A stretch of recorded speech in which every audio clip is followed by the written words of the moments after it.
Bonjour, welcome back to another contextual vocabulary lesson. This is Coach Mike ESL to guide you through. Aujourd'hui, nous analyserons une conversation entre Anna et Luke pour comprendre comment le vocabulaire est utilisé en contexte, spécifiquement dans le contexte de la vie quotidienne en anglais. Donc, la conversation va tourner autour de la routine quotidienne. Sit back and let's go for it. Démystifions l'anglais. Anna commence la conversation avec « Hello Luke, how was your day ?» C'est une façon courante d'initier une conversation en anglais. En français, cela se traduit par « Bonjour Luke, comment s'est passée ta journée ?» Et Luke répond ensuite « Hi Anna, my day has been quite eventful. I went through my usual routine, wake up at 6 a.m., meditate for 15 minutes, then head out for a morning run. I find it a refreshing way to jumpstart my day. Quite interesting. » Donc, lorsque Luke dit ici, en début de phrase, « My day has been quite eventful », cela signifie que beaucoup de choses se sont passées dans sa journée. Eventful se traduira en français par « mouvementé ». Il décrit ensuite sa routine habituelle qui commence par se lever à 6 heures du matin, méditer pendant 15 minutes et aller courir. En français, toute sa réponse va donner « Salut Anna, ma journée a été plutôt mouvementée. J'ai suivi ma routine habituelle.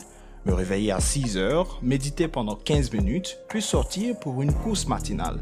Je trouve que c'est une façon stimulante de commencer ma journée. » Anna répond « That sounds invigorating. I've never been an early bird myself. I usually wake up at 9 a.m., have a leisurely breakfast, and read a few chapters of a book. How do you maintain such discipline with your morning routine? » Invigorating, en début de phrase, signifie quelque chose qui donne de l'énergie ou qui rafraîchit et se traduit par revigorant ou stimulant en français. Anna dit aussi qu'elle n'est pas une early bird, une expression qui signifie qu'elle n'est pas du genre à se lever tôt. On dit en anglais « The early bird gets the worm ». On utilise aussi le verbe « catch » dans ce proverbe-là. Donc, l'avenir appartient à ceux qui se lèvent tôt. Mais dans le cas de Anna, elle se lève généralement à 8 heures. Peut-être que ça pourrait paraître tôt pour certaines personnes, you know. Anyway, donc, elle se lève à 8 heures, prend un petit déjeuner tranquille et lit quelques chapitres d'un livre en français. On pourrait traduire sa réponse de cette manière. Cela semble stimulant. En ce qui me concerne, je n'ai jamais été une lève-tôt. Je me lève habituellement à 8 heures, je prends un petit déjeuner tranquille et je lis quelques chapitres d'un livre. Mais dis-moi, comment maintiens-tu une telle discipline avec ta routine matinale? Luke répond, « It definitely requires commitment, but I believe the key is consistency. I wasn't always an early riser either, but I gradually adjusted my sleeping schedule. It was arduous initially, but once it became a habit, everything fell into place. » Definitely, dans ce contexte, signifie certainement. Absolument, en effet. Donc, on utilise definitely pour mettre l'accent sur un point. Ensuite, consistency, c'est la constance. Early riser est un autre terme pour early bird. Donc, to rise, c'est se lever. Gradually, progressivement. Sleeping schedule, c'est l'horaire de sommeil. Arduous, difficile, ardu. Et to fall into place, c'est se mettre en place. Il utilise aussi le terme either, qui signifie non plus dans ce contexte. Je le dis parce que le either dans un autre contexte signifie soit. Donc either one or the other, or either way will do. Tout ça sont des structures qui signifient soit l'un ou l'autre.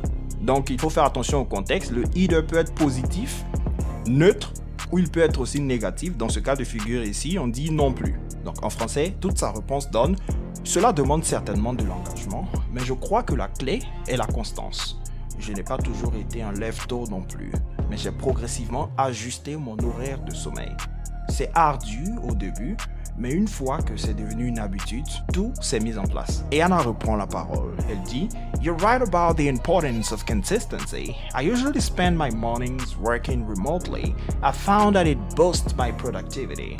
And speaking of work, what does your typical workday look like? » Right. Donc ici, you're right about, c'est tu as raison sur, et elle mentionne le point en question. Donc, lorsque vous voulez dire qu'une personne a raison sur un point, you can say, yeah, you're right about that point, you know, and then you mention whatever the point is. Et working remotely, c'est travailler à distance. Donc en français, ce qu'elle dit, c'est « Tu as raison sur l'importance de la constance. Je passe habituellement mes matins à travailler à distance. J'ai constaté que cela stimule ma productivité. » Et en parlant de travail, à quoi ressemble ta journée de travail typique? Et pour terminer, Luc répond « Well, as a software engineer, my day is usually filled with coding, problem solving, and lots of coffee.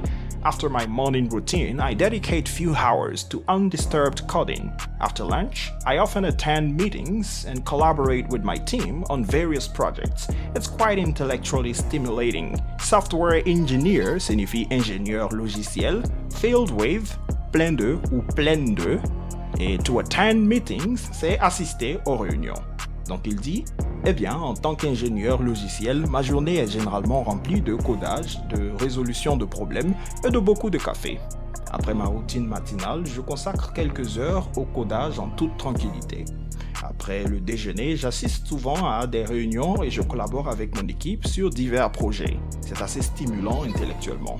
Et voilà, nous avons ainsi décomposé et traduit en français toute la conversation entre Anna et Luke. J'espère que cela vous aidera à comprendre comment le vocabulaire peut être utilisé dans le contexte de la vie quotidienne en anglais et à vous familiariser avec certaines expressions courantes. N'oubliez pas de vous abonner à la chaîne YouTube Démystifiant l'anglais pour plus de contenu. À bientôt. Je suis Coach Mike ESL, formateur certifié spécialisé en techniques d'expression orale, en anglais général et business English. Bye for now. Démystifiant l'anglais.